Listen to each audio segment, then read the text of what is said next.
Oi, lá, a gente vai agora para a revisão do capítulo 8, certo, pessoal? Essa revisão é para a nossa próxima avaliação. É o capítulo 8, o que conhecemos pelos cientistas. Eu coloquei somente dois filósofos nessa revisão, porque somente eles dois vão ser cobrados, certo? Primeiro vai ser o Locke e em seguida o David Hume, certo? Vamos primeiro pelo John Locke. Vou dar só algumas pinceladas, não vou mostrar o texto completo e somente aquilo que poderá cair na prova, né? A experiência é a base do conhecimento. Você vai ver o Locke na página 179. Para os empiristas, as ideias são base do conhecimento, mas não são inatas. De onde elas vêm? Contrariando os racionalistas, né, como por exemplo Descartes, ele diz que as ideias que vêm são inatas, já vêm com a gente, né? Os empiristas não, ele diz que que as ideias a gente adquire de fora, né? Certo?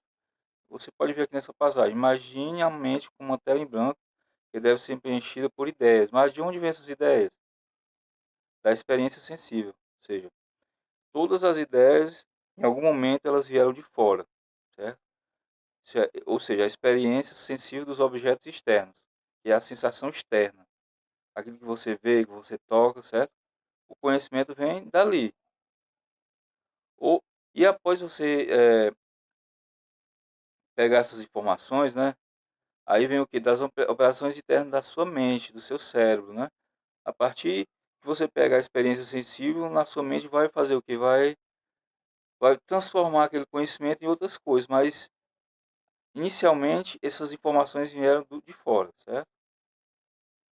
Então, a ideia é tudo que se assimila imediatamente pela percepção, certo? Ou seja, a percepção é o primeiro degrau de onde, é a fonte de onde você tira as coisas. E tem também o quê? O que se aprende por meio da reflexão, aí é o seu cérebro. O seu cérebro ele começa a funcionar a partir do que ele vê fora da sua cabeça, fora nas sensações, nas coisas sensíveis, no meio externo.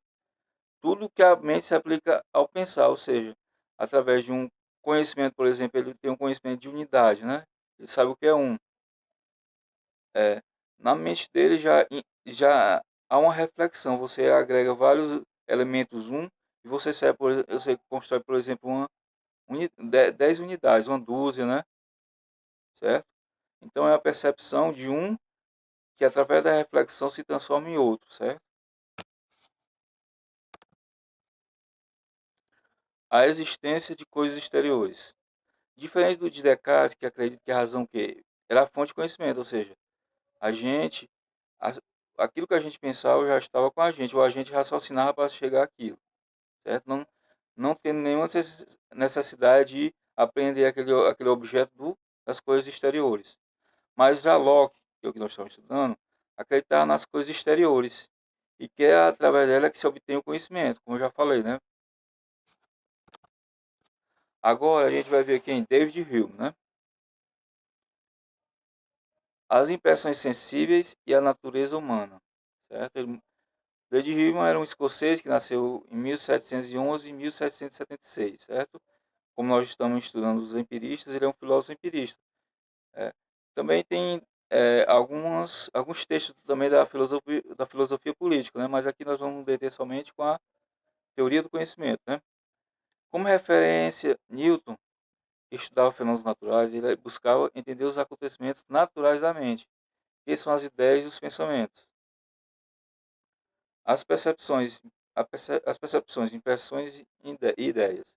Impressões são aquilo que a gente vê ao vivo, são mais fortes e nítidas, sendo um conhecimento que é imediato, aquilo que você vê naquele momento, aquela cor, aquele objeto, certo? Isso são as impressões que você sentiu. Para ele, as ideias são o quê? São as imagens ou cópia das impressões. Ou seja, quando você lembra uma coisa, você estava estudando, você está vendo através de ideias que foram percebidas pelo ser humano através das impressões, ou seja, de fora, certo? E estão o quê? Presentes no raciocínio, no pensamento e raciocínio, ou seja, pensar, né? A pessoa já não está vendo mais aquela coisa, como por exemplo, como foi dito. É, citar esse exemplo aí, né? A paixão, no momento em que é sentida, é uma impressão. A lembrança de uma antiga paixão é uma ideia, certo? Quando você está vivendo aquela paixão, você está apaixonado por alguém, você está vendo a impressão, né? Você está adquirindo conhecimento. A lembrança de uma antiga paixão é o que? É uma ideia, só lembrança, certo? Outro exemplo, maçã, né?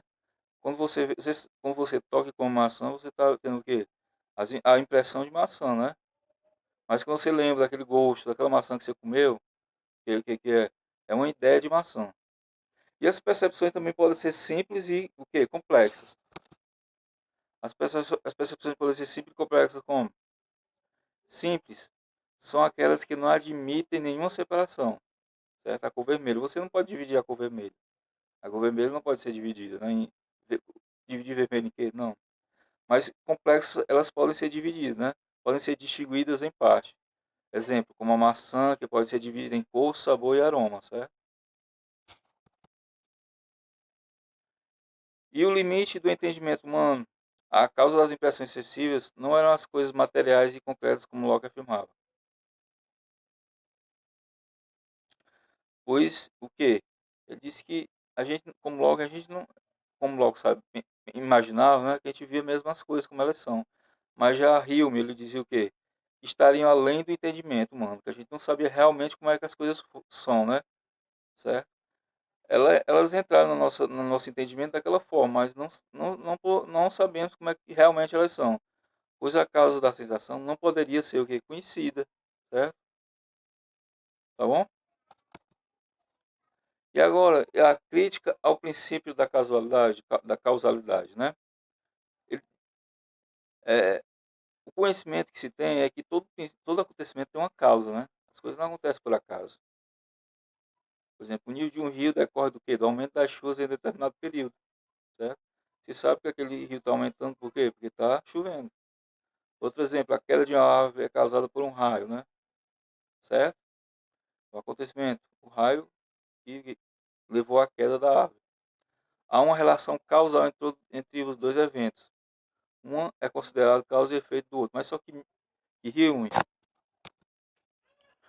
não encontra essa necessidade do tipo matemático nos acontecimentos da natureza ou da sociedade. Ele dá exemplo do Sol, né?